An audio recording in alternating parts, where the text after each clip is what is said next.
On a pleasant Friday evening in downtown Chicago, Maria and James Washington stepped out of their Tesla Model S, looking forward to celebrating their 10th wedding anniversary. The couple had chosen Le Blanc, one of the city's most exclusive restaurants, known for its exquisite French cuisine and sophisticated atmosphere. James, wearing a casual but expensive navy blazer and pressed caicos, helped Maria straighten her elegant cream-colored wrap dress as they walked toward the restaurant's entrance. The warm summer breeze carried the faint sounds of jazz music from the restaurant's interior, and through the large windows, they could see the soft glow of crystal chandeliers illuminating tables covered in pristine white tablecloths. Several well-dressed patrons were already enjoying their meals inside, creating an ambience of refined dining and quiet conversation. James had made the reservation 3 weeks in advance, knowing how difficult it was to secure a table at Le Blanc. As they approached the mahogany doors, a young valet attendant smiled warmly at them, holding the door open with a respectful nod.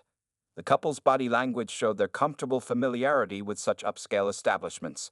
Maria's confident stride in her Louboutin heels and James' relaxed demeanor reflected their regular experience with fine dining. Inside, the hostess station was momentarily empty, but the maitre d' quickly approached. However, before he could reach them, the restaurant's owner, Richard Klein, emerged from his office. Klein, a man in his late 50s with graying hair and an expensive suit, immediately fixed his gaze on the Washingtons. His expression shifted from professional courtesy to barely concealed disdain. What the Washingtons didn't know was that Klein had a history of discriminatory practices that he had managed to keep mostly hidden from public view. He had successfully maintained Le Blanc's reputation as an exclusive establishment while quietly ensuring that certain types of customers were discouraged from dining there through various subtle tactics. Maria reached into her designer handbag to retrieve their reservation confirmation on her phone, but Klein was already moving toward them with purposeful steps. James noticed the owner's body language and instinctively placed a gentle hand on his wife's lower back, a protective gesture he had learned to employ in situations like this, despite their status and achievements. The other diners nearby began to take notice of the scene unfolding at the entrance. A couple seated near the door stopped mid-conversation to observe, while a server carrying a tray of appetizers slowed his pace, sensing the tension in the air. The soft jazz music continued to play in the background, creating an oddly discordant soundtrack to the mounting situation. Klein reached them, standing uncomfortably close, his voice pitched low but sharp. "I'm afraid there must be some mistake," he said, his eyes never meeting theirs directly. "We're fully booked this evening." Behind him, the maitre d' shifted uncomfortably, knowing full well that the Washingtons' names were in the reservation book. Maria maintained her composure, her years of corporate leadership evident in her calm response. "There's no mistake, Mr. Klein. We have a reservation under Washington for 7:30.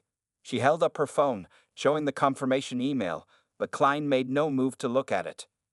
James, who had spent decades mastering the art of keeping his cool in tense courtrooms, stood quietly observing. His keen legal mind was already processing every word, every gesture, and every micro-expression displayed by Klein. As a federal judge, he had seen countless cases of discrimination, but experiencing it firsthand on his anniversary night was something else entirely.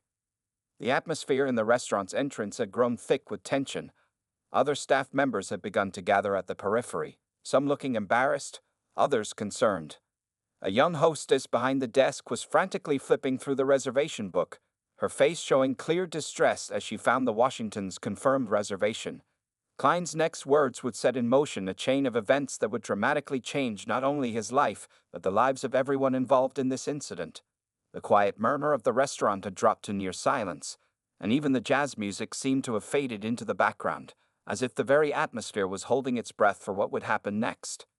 Little did Klein know that his next actions would not only expose his prejudices, but would also lead to consequences far beyond anything he could have imagined, as he stood there, about to make the biggest mistake of his professional life. Klein's face reddened as he stepped even closer to the Washingtons, his voice now carrying across the restaurant's entrance.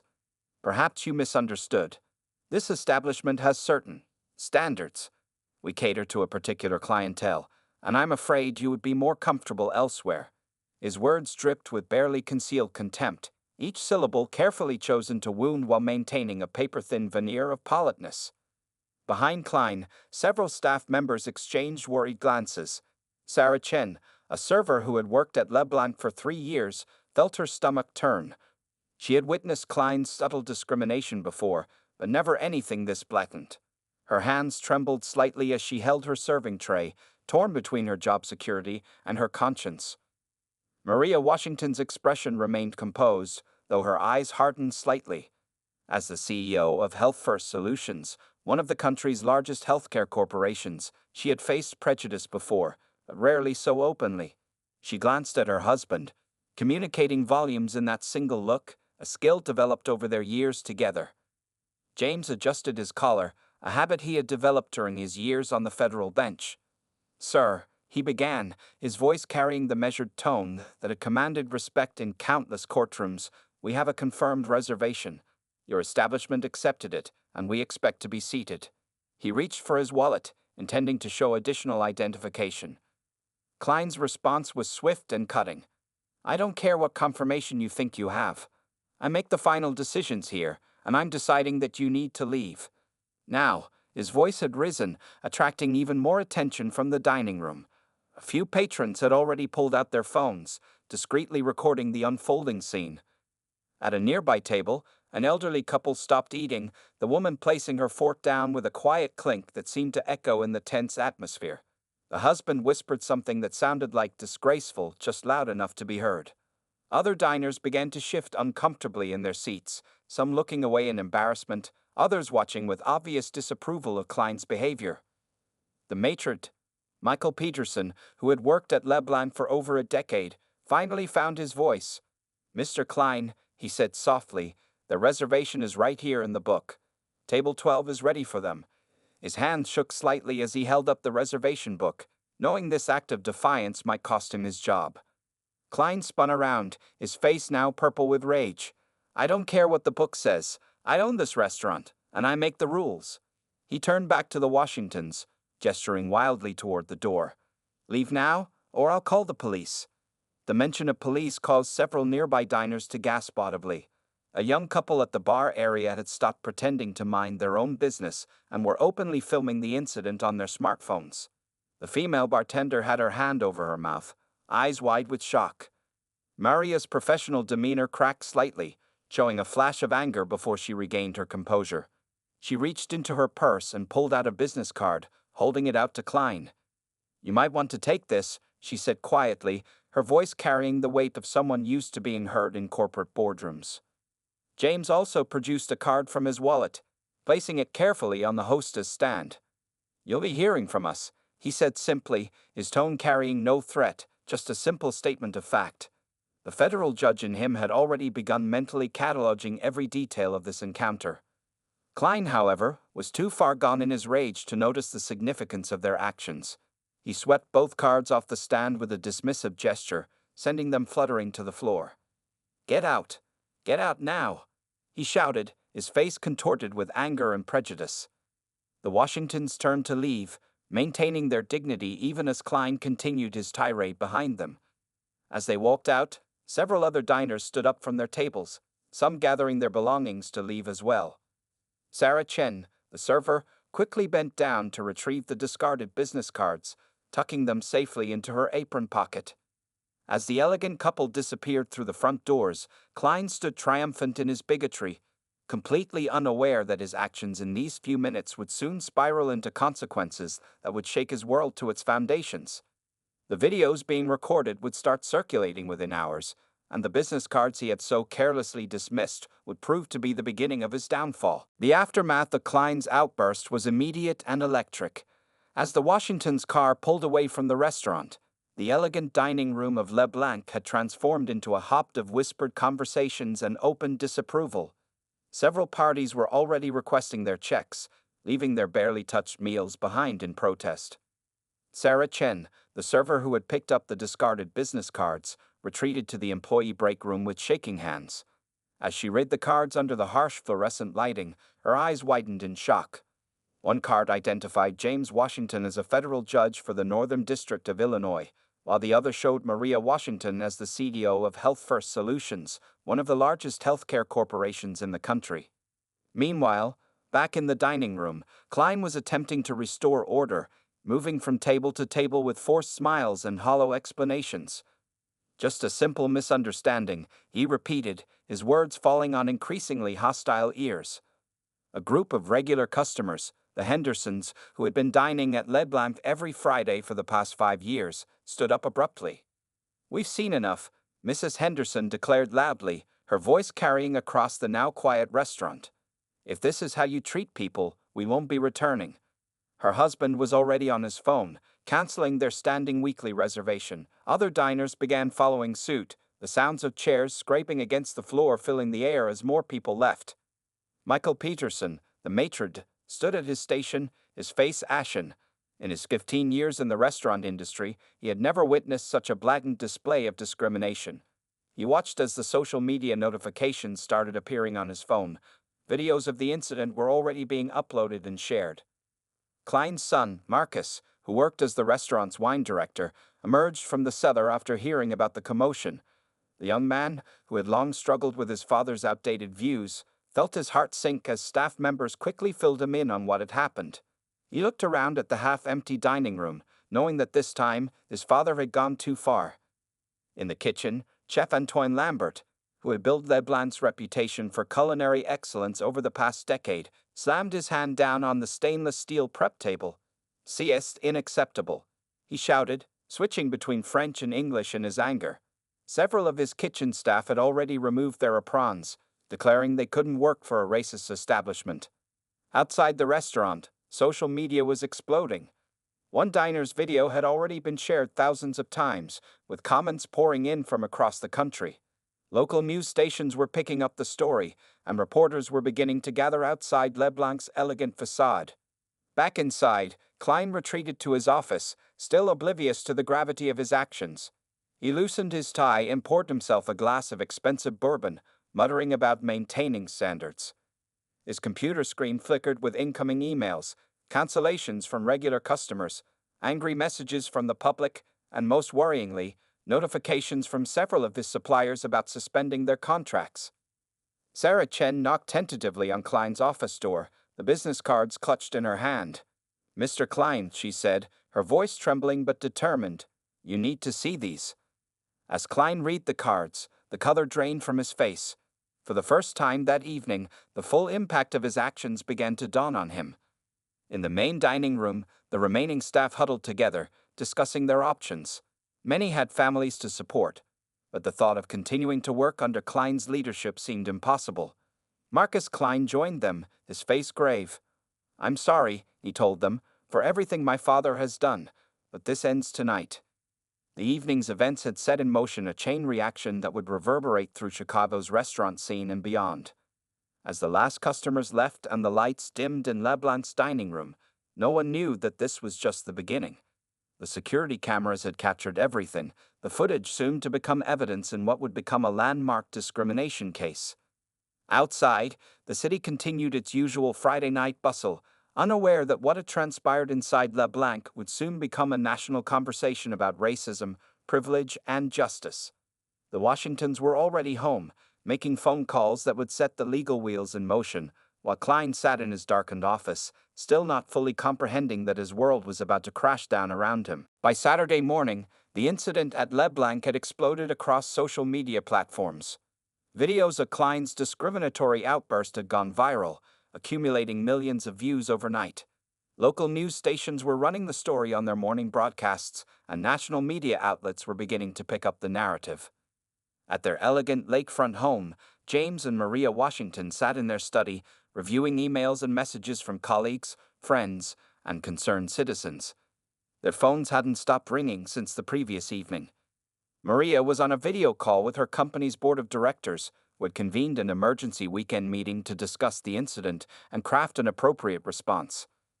"No, I don't want to make this about my position," Maria said firmly to her board members. "This isn't about who we are. It's about the fact that this kind of discrimination happens every day to people who don't have our platform to fight back."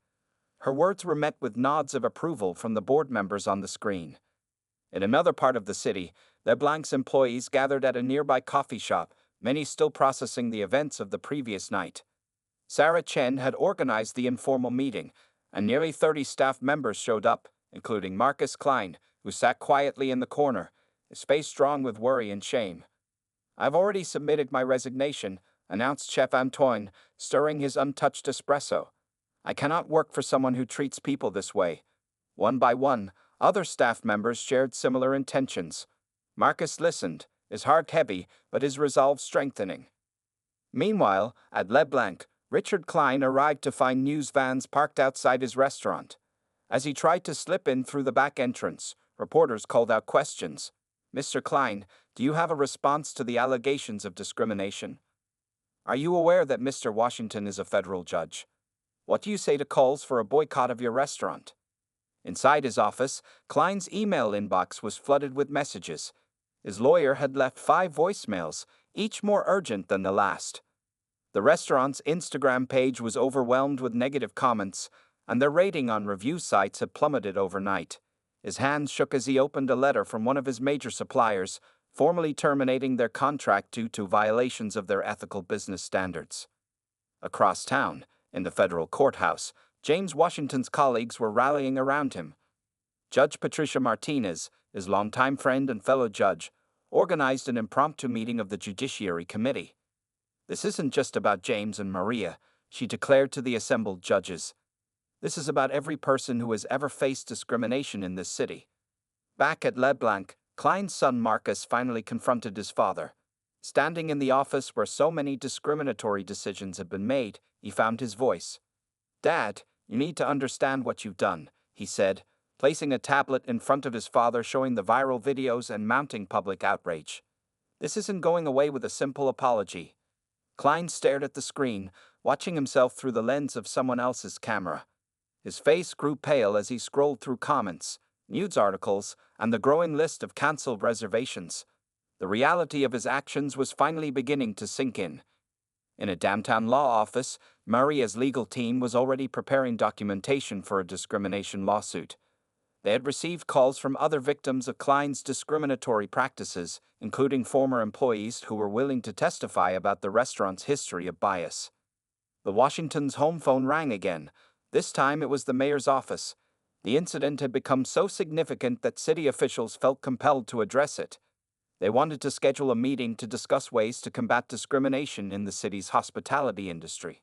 As Saturday afternoon wore on, Klein sat alone in his increasingly empty restaurant. The lunch service had been canceled after no staff showed up to work. Through the windows, he could see protesters beginning to gather, holding signs condemning racism and discrimination. His phone buzzed with another message, this time from his bank, expressing concerns about their business relationship. The day wasn't over yet, and unknown to Klein, the most significant consequences of his actions were still to come. As he sat in his darkened restaurant, the Washingtons were preparing to turn their personal experience into a catalyst for change in Chicago's restaurant industry, ensuring that what happened to them would serve as a lesson for others who might harbor similar prejudices. By Sunday morning, the Le Blanc scandal had reached national proportions. Major news networks were running special segments focusing on the incident, with legal experts and social commentators weighing in on the implications. The morning shows featured interviews with civil rights leaders and restaurant industry professionals discussing the broader issue of discrimination in fine dining. James Washington's position as the presiding judge in several pending discrimination cases had come to light, adding another layer of significance to the incident.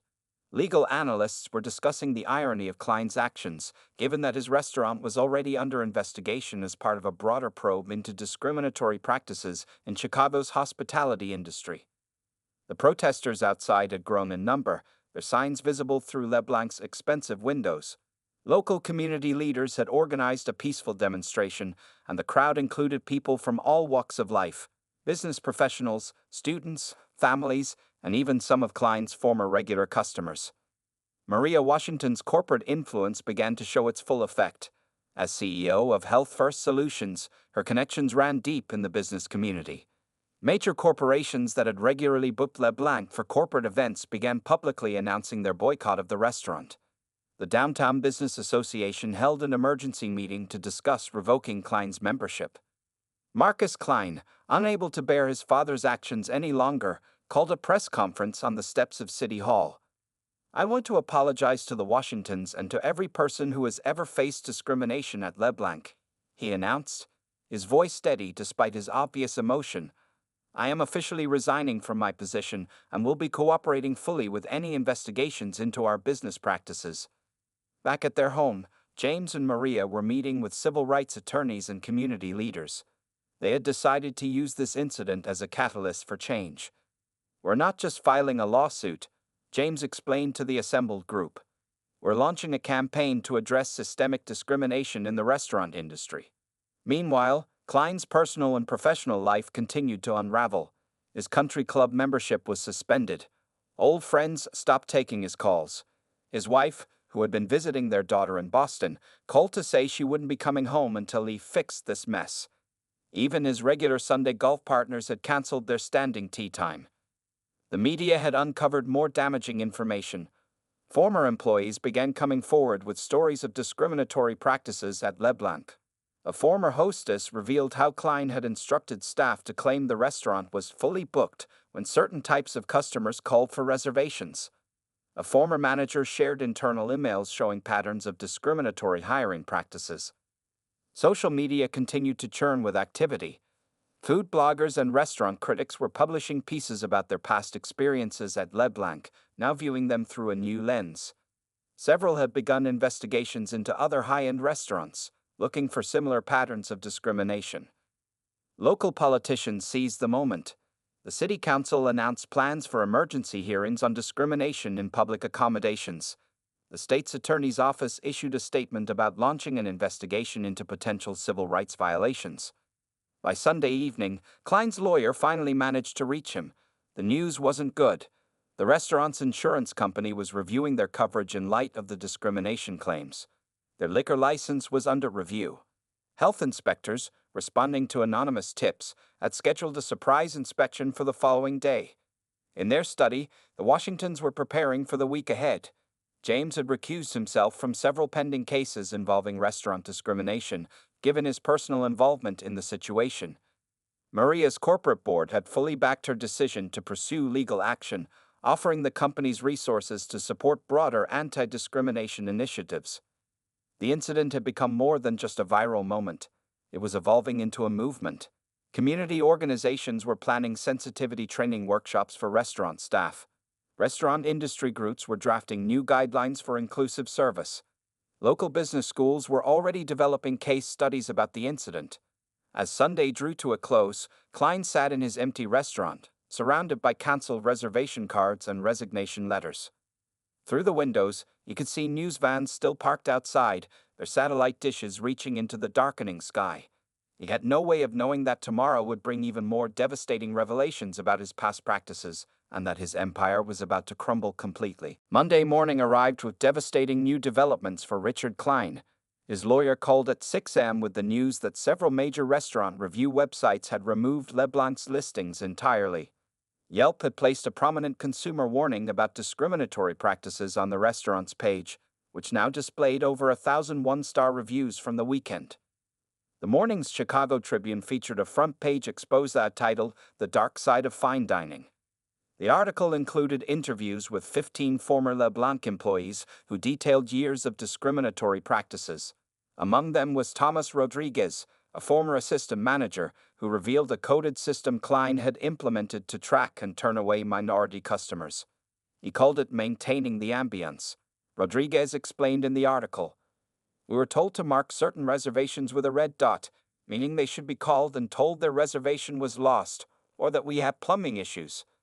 The article included screenshots of internal emails supporting these claims. By mid-morning, Klein's financial world began to collapse. His bank called to inform him that they were freezing his business accounts pending investigation. 3 different credit card companies suspended their processing services for the restaurant. His accountant called with news that several investors were demanding emergency meetings. Maria Washington's influence in the corporate world continued to ripple through the situation. As a board member of several major companies, her network was vast. Corporate dining accounts, which made up 40% of LeBlanc's revenue, were being canceled one after another. The Chicago Chamber of Commerce announced they were reviewing Klein's membership. At the federal courthouse, James Washington recused himself from 4 pending discrimination cases, including one involving LeBlanc that had been filed months before the incident.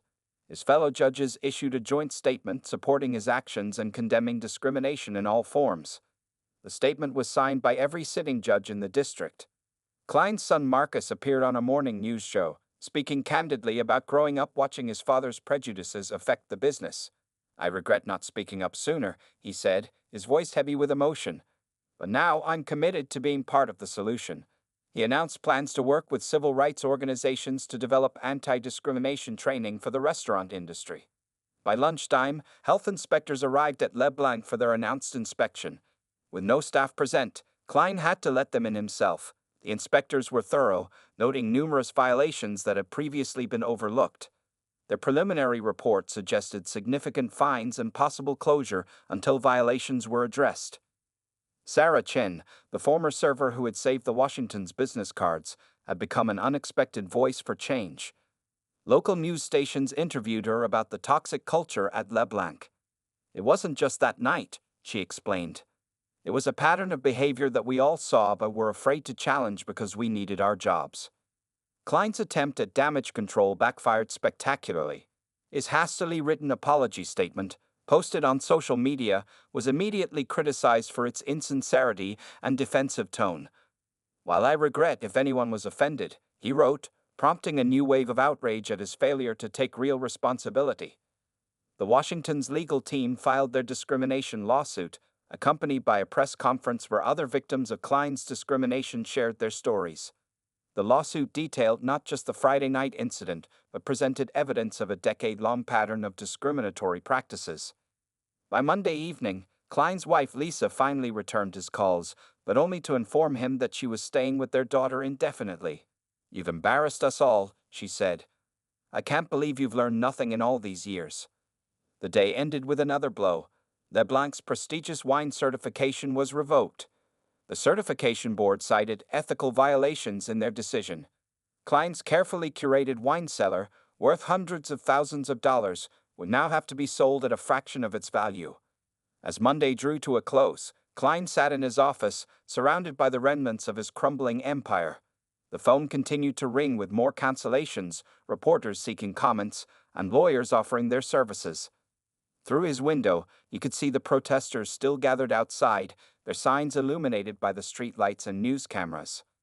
What he didn't know was that Tuesday would bring even more devastating revelations, as former employees continued to come forward with damaging information about his past behavior and business practices. Tuesday dawned with a new wave of revelations that shook LeBlanc's already crumbling foundation.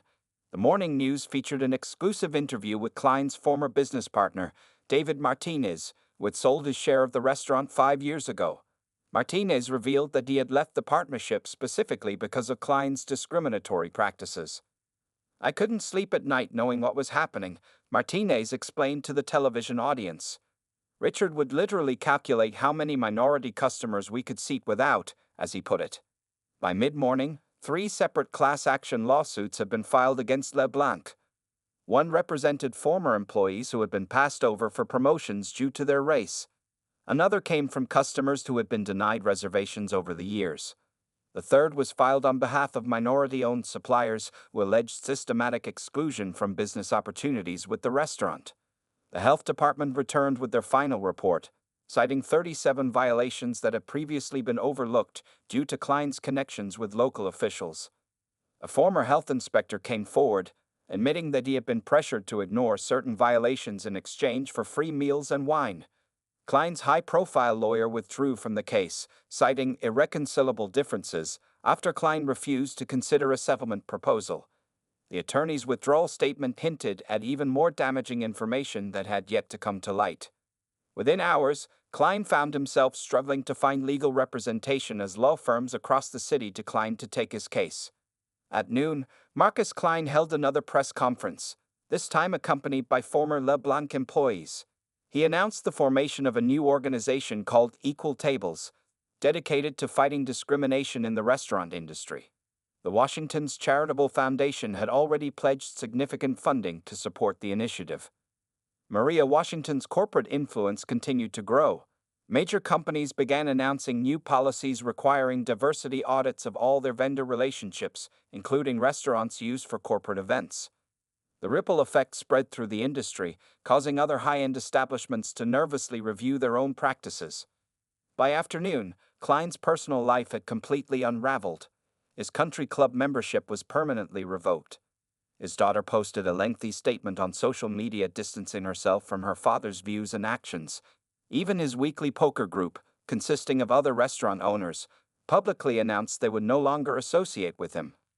The restaurant suppliers who had initially suspended their contracts now permanently terminated their relationships with LeBlanc. The wine vendors demanded immediate payment for outstanding invoices, threatening legal action. Klein's attempts to secure loans to cover these demands were rejected by every bank he approached. Local food critics published a collaborative piece examining how they had potentially enabled discrimination by overlooking signs of bias in their reviews. They announced new criteria for reviewing restaurants, including assessment of their inclusivity and ethical practices. At 4 p.m., Klein received notice that his restaurant's lease was under review. The building's owners, a prominent real estate group, cited a moral character clause in the lease agreement. Their statement suggested they were exploring legal options to terminate the lease early. The Washington's legal team announced they would donate any monetary damages from their lawsuit to establish a scholarship fund for minority students pursuing careers in the culinary arts and restaurant management. This announcement sparked a wave of similar pledges from other industry leaders. By evening, Klein's remaining allies had vanished. His insurance company officially dropped coverage of the restaurant. The last two board members of his restaurant group resigned. Even his personal accountant of 20 years sent a letter terminating their relationship. Local business schools began using the LeBlanc case as a teaching example of how quickly discriminatory practices could destroy a business in the modern age. Students were already writing papers analyzing the incident's impact on corporate social responsibility in the restaurant industry. As Tuesday came to an end, Klein sat alone in his darkened restaurant, surrounded by empty tables and chairs. The protesters outside had been replaced by news crews documenting the restaurant's rapid fall from grace. His phone had stopped ringing entirely. There was no one left to call with bad news. What Klein didn't realize was that tomorrow would bring the final blow to his restaurant empire, as federal investigators prepared to announce findings that would transform this local scandal into a national example of justice served. Wednesday marked the final chapter in LeBlanc's story. At 9 a.m., federal investigators announced their findings from a comprehensive probe into Klein's business practices. The investigation revealed systematic discrimination spanning over 15 years, including tax evasion specifically tied to discriminatory practices. The federal announcement triggered an immediate response from the state attorney general's office. They filed criminal charges against Klein for multiple violations of civil rights laws and business regulations. Police officers arrived at LeBlanc with warrants handed directly to Klein, who sat motionless at his usual table, staring at the papers that spelled out his fate. By mid-morning, Klein's remaining financial assets were frozen. The investigation had uncovered a complex scheme where he had been underreporting income from private events. A group of investors, led by Marcus Klein and Sarah Chen, announced their plans to transform the space into a new restaurant called Unity Table. The concept would celebrate diversity through both its cuisine and hiring practices. They had secured backing from several prominent minority-owned business groups and the Washington's Foundation. Maria Washington held a press conference announcing a new initiative called Open Kitchens, a program designed to provide opportunities for minority chefs and restaurant workers. The program would offer training, mentorship, and startup funding for new restaurants committed to inclusive practices. Several major corporations had already pledged support. By afternoon, the transformation of LeBlanc had begun. Workers removed the gilded signage from the building's facade. Inside, representatives from various charities cataloged the wine cellar and kitchen equipment, which would be auctioned off to support anti-discrimination programs in the hospitality industry. James Washington presided over a special session of the federal court, where he announced the creation of a task force to address discrimination in public accommodations. The initiative would become a model for other cities, combining legal enforcement with community outreach and education. Klein's former employees gathered for a celebration at a nearby restaurant. They shared stories of relief and renewal, with many already finding new positions at establishments that had reached out after learning of their principal resignations from La Blance. Chef Antoine announced plans to open